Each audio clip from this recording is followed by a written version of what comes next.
Alrighty, so we now know the conference final matchup for this year edition of the MLS Conference Final. We know that in the Eastern Conference Final, it's pretty much a rematch of last year's Eastern Conference Final between NYCFC and the Philadelphia Union. But in the West, we get a 1v2 matchup, which is kind of a rarity too, because for many people that don't know, a 1v2 matchup in the conference final, it's more rare than what people might think could happen. But that's what's going to happen this year, as the number one team in the Western Conference, and really the number one team in the league, LAFC, will be taking on Austin FC, because in this game, Austin finally did something that they've never done in their franchise history, and that is finally to beat FC Dallas in this game. And they did something that they don't usually do, at least at home for these past couple of games: start games well.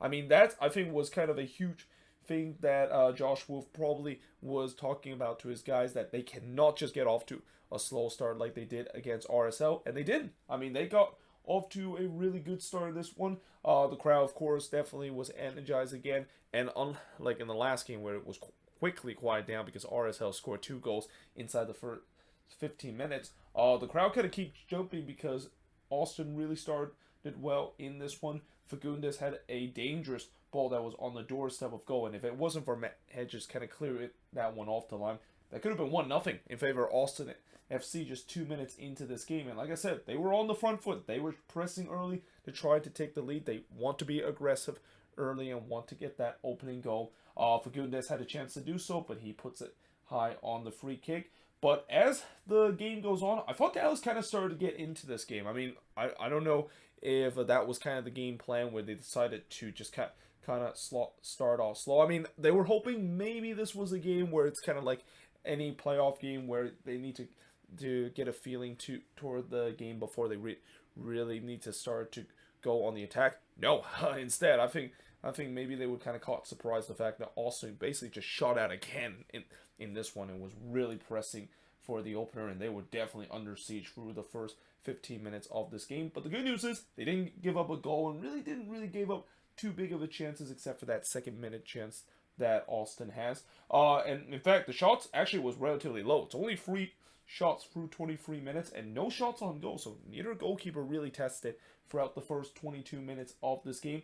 There was a shout for a handball that was not given for Austin, but then in the 24th minute, we saw our opening goal of this game, and it's the Moose, Moussa Djitté, scoring to give Austin a 1-0 lead. And this was definitely a bit of a gamble that Josh Wood decided to put in, because we know Moussa Djitté, especially down the stretch, he has definitely had some key moments for Austin FC, and that we usually have never seen him in the starting 11, but more like coming off the bench. But this was kind of a bit of a gamble for Josh Wolf, hoping that he can make that same impact coming off the bench compared to when he's starting, and that's exactly what it did. He brought a lot of energy to this team. Now, granted, he eventually subbed off, and it seems like it might be a cramp or a hamstring injury, and that's understandable because this is a guy that don't usually get regular minutes, so you can't really put him full 90 minutes out there without expecting him to kind of pull a hammy and stuff. And he was really running out there like it's the 90th minute. And I guess maybe as a player that maybe just have come off the bench so many times, he probably doesn't realize that, yeah, you don't have to really go for it from minute one, and you're not basically coming off the bench and just really run riot so you can maybe get yourself a goal. But he did get a goal here, a big one here, to give Austin a 1-0 lead. Q2 Stadium was definitely in a party atmosphere, and they continue to be in a party atmosphere, as Driussi would score here to make it 2-0 in favor of Austin. Yeah, that was a brutal turnover for Dallas. Like, you cannot turn the ball over in your own half and not expect to get punished by this Austin lethal attack, and especially with the way that Austin was starting to get going on the attack. That was the last thing that Dallas needed to do. And yeah, now they find themselves in a 2-0 deficit. The MVP chant was definitely ringing out across the Q2 Stadium, and it's going to be interesting now to see how the MVP race is going to be. Now, I believe the voting did end before the playoffs start, so obviously, if Mukhtar does eventually win MVP, I know there's going to be people that's going to be a little bit disappointed, because if you look in the playoffs this season, Driussi had definitely done more in the playoffs, and if you're at the regular season, than what Mukhtar has done. But again, there's a reason why they decided to end the voting before the playoffs. and if that of course is the case, then I still think Mokhtar still has a good chance to do so. Though, the way that Driussi has really carried this team and especially been a huge part of this Austin team in this playoffs. Again, I think there it's understandable why the fan base feel like he deserved to be winning the MVP, and therefore the MVP trend really rained out across Q2 Stadium toward Sebastian Driussi. But in the very 7 minutes, speaking of ringing, Rain puts one right to Poster, no pun intended over there. And yeah, Austin, they were all over FC Dallas in this one, and that Dallas was just hoping they can just hold on to this 2-0 lead, because it looked like it could have been ugly in terms of what we see in the first half. But we do head to halftime with Austin leading 2-0. Now in the second half, Ferreira fires it high from long range, and this is a huge concern right now if you're a U.S. men's national team fan, in a way where, remember how I said that it seems like Jesus Ferreira might have locked up that number 9 spot for the U.S. men's national team? Oh boy, now it seems like that might not be the case, because I think they mentioned how he has not scored in the last 7 games, and this is as we speak, Ricardo Pepi has been just scoring goals in the Eredivisie right now, and that now there is actually a big question that maybe Ferreira might not actually be the starter for this team going in that number 9 position, because again, he has hit a really bad dry spell, and really at the worst time too, because not only he's been a key catalyst in terms of his attack for FC Dallas, but if you want to have his chances to play for the national team in the World Cup, he cannot simply have like a dry spell like that, considering even though he has been impressive for the national team, it's really been in those games where it's been kind of like just low opposition or friendly kind of game. And when it comes to the World Cup, and when you come to these high leverage kind of game and he doesn't deliver, yeah, there's definitely going to be people, and especially U.S. men's national team fans, going to question if that is the right move. So yeah, this is definitely concerning to see Jesus Ferreira struggling like this, and now once again there's that big question mark again in terms of that number 9 position, and who knows, maybe that position will never be solved, and that's why there's a lot of people are kind of panicking about the national team and how they'll do in the World Cup. But I thought in this game, again, a relatively quiet game, didn't really involve too much on the attack. But one thing I did think Dallas did is that they play much better, and I think mostly due to the fact that Nico Estevez did kind of change the formation a little bit, and that kind of surprised Austin a little bit, and that they were trying to get themselves one back. Though that being said, they weren't really creating too much chances. In fact, they were still stuck on only 3 shots and 1 on target, compared to Austin to have 10 shots and 4 shots on target up to that point. Though Stuver did have to deny Velasco from long range in the 62nd minute, but then in the 65th minute, Velasco would be on target as he scored here to make it 2-1 in this game. And all of a sudden, in a game where it looked like Dallas might not have a chance to come back from this one, they got one back, and all of a sudden it's a new game. And that with 25 minutes to go, we know the craziness that it can bring in the MLS season, and especially in the playoffs. Something tells me this could be one of those games too.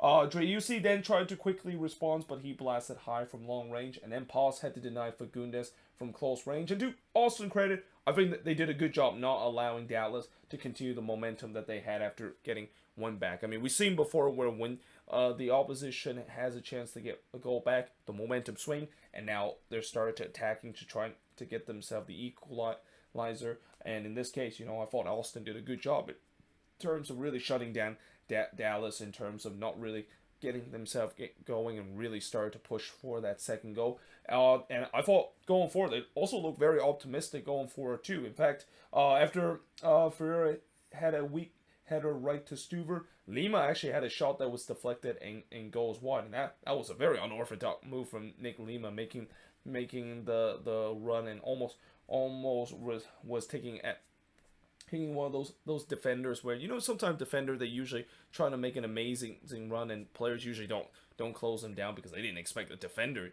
to shoot there. But Lima there, even though that shot was deflected, I think it would have been on target if it wasn't deflected. But either way, it did go wide there. But in the 82nd minute, what a big save this was from Martin Paz. I mean, he robbed Driussi on the header. It was a powerful header. Fagundes did have a chance on the follow-up, but that one is deflected and it goes wide. And then on the ensuing corner, Ring did put a header over the bar, but Austin, they were looking to try to kill this game off because they simply cannot let this one at 2-1, knowing the fact that Dallas has the ability to come back. And we've seen this season, if you don't kill the game off, and especially just as Montreal this afternoon, when you don't take your chances, your opposition and the away team can punish you. And there was this big opportunity in the 85th minute, and this might be the biggest play of the game and the difference maker, where Brad Stuver, we know that he's definitely a guy that is not shy of the big moment and has make some huge save for Austin throughout his time with Los Verdes.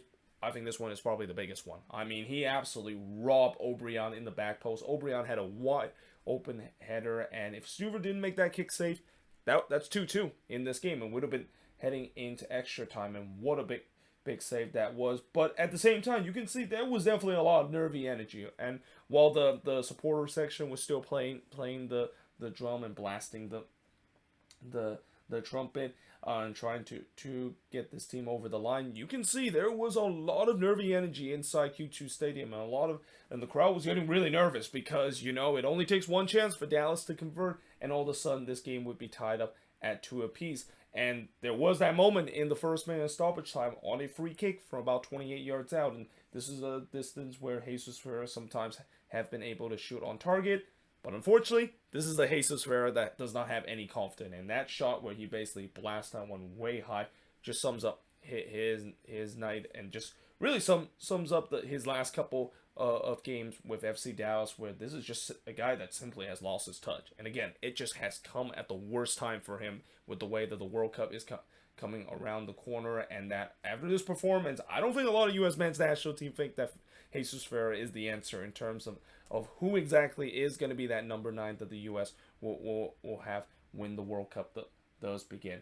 But that being said, in the end, Austin was able to hold on to win 2-1 against Dallas. And the shots in this one, 18 shots for the 9 that Dallas had, 5 shots on goal for the 6 that Austin had, 8 shots off target for the 2 that Dallas had, 2 shots that was blocked for the 4 that Austin has, and possession-wise, 53% possession compared to 47% possession that Austin has. And by the way, with this win that Austin has had, this means that we are officially not going to be having an MLS Cup playing at a baseball stadium, which I think that's probably for the relief of everybody, and especially Don Gabbert in the league office, because I know coming into this game there was still a possibility the MLS Cup could host at Yankee Stadium if FC Dallas, of course, get the win. There's still a possibility that could be the case. Well, thankfully that's not going to be the case. MLS Cup can only be hosted either at Bank of California Stadium, or it's going to be hosting at Subaru Park, or if Austin does win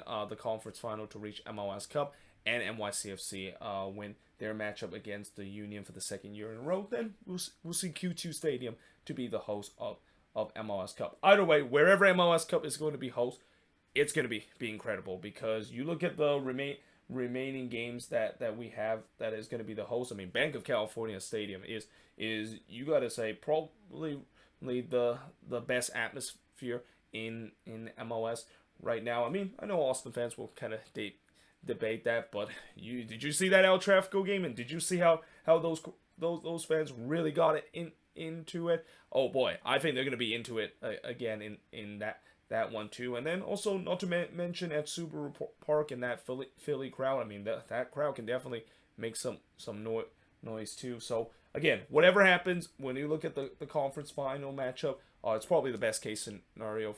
The fact that both of those stadiums are going to be hosting the conference final, and also whoever hosts MLS Cup, there is going to be an absolute buzz like what we saw last year when the Timbers get to host MLS Cup at Providence Park, and that was definitely, Providence Park has one of the best atmosphere for a very long time, and it definitely did not disappoint, albeit I won't mention what happened at the end of the game when the Timbers play against NYCFC. But either way, hope you guys enjoyed this video. If you do, make sure you guys like, smash the subscribe button, and oh, by the way, heading into this conference final, there's still a chance that we might get a first-time winner. I mean, the only first-time winner, or the only team that is not a first-time winner, is NYCFC, and they're the defending champion. But whatever happened, I think there's going to be history that could be made. We can either see a first-time winner, or we can see a team for the first time since the Galaxy did it back in, I think, 2012 and 2011, that we see a back-to-back defending champion in MLS Cup. Again, it's very hard to defend MLS